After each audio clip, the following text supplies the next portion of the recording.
Hi friends, welcome to my channel Sri Sai designer boutique. ఈ రోజు వచ్చేసి నేను మీకు ఒక చిన్న అప్డేట్ ఇవ్వడానికి అయితే వచ్చానండి. అది ఏంటంటే, నాకు ఇక్కడ వచ్చేసి యూట్యూబ్ ఛానల్ చూసి అన్ని కర్ణాటక వాళ్ళైతే కన్నడ వాళ్ళైతే కొరియర్ చేస్తున్నారండి. అందులో ఒక కొరియర్ చేసిన వాళ్ళైతే కొంతమంది అయితే అక్క మాకైతే తెలుగు అర్థం అవ్వట్లేదు, మీరు కన్నడలో మాట్లాడితే చాలా క్లియర్ గా ఉంటుంది, మీకు ఇంకా చాలా ఆర్డర్స్ కూడా ఇవ్వగలుగుతాం మేము, మీరు కన్నడ లాంగ్వేజ్ లో మాట్లాడండి అని. నేను పెట్టింది తెలుగు ఛానల్ అండి, కన్నడ లాంగ్వేజ్ రెండు యూజ్ అవుతాయో లేదో నాకు తెలీదు. అందుకే నేనైతే శ్రీ సాయి కలెక్షన్ తుర్విహాళ అని ఒక యూట్యూబ్ ఛానల్ అయితే స్టార్ట్ చేశారండి. ఆ లింక్ అయితే నేను నా శ్రీ సాయి డిజైనర్ బొటిక్ లో లింక్ అయితే ఇస్తాను, దాన్ని అందరూ సబ్స్క్రైబ్ చేసుకోండి.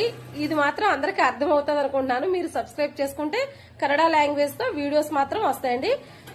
శ్రీ సాయి కలెక్షన్ తుర్విహాళ అన్నది కన్నడ ఛానల్ అండి, కన్నడ లాంగ్వేజ్ తో మాట్లాడతాను నేను. శ్రీ సాయి డిజైనర్ బొటిక్ అన్నది తెలుగు ఛానల్ అండి, తెలుగు లాంగ్వేజ్ లో మాట్లాడతాను. మీరు కర్ణాటక వాళ్ళైతే కన్నడ ఛానల్ సబ్స్క్రైబ్ చేసుకోండి, తెలుగు వాళ్ళైతే తెలుగు ఛానల్ సబ్స్క్రైబ్ చేసుకోండి. థ్యాంక్ యూ సో మచ్ అండి. Hi friends, welcome to my channel Sri Sai designer boutique. ఈ రోజు వచ్చేసి నేను మీకు ఒక చిన్న అప్డేట్ ఇవ్వడానికి అయితే వచ్చానండి. అది ఏంటంటే, నాకు ఇక్కడ వచ్చేసి యూట్యూబ్ ఛానల్ చూసి అన్ని కర్ణాటక వాళ్ళైతే కన్నడ వాళ్ళైతే కొరియర్ చేస్తున్నారండి. అందులో ఒక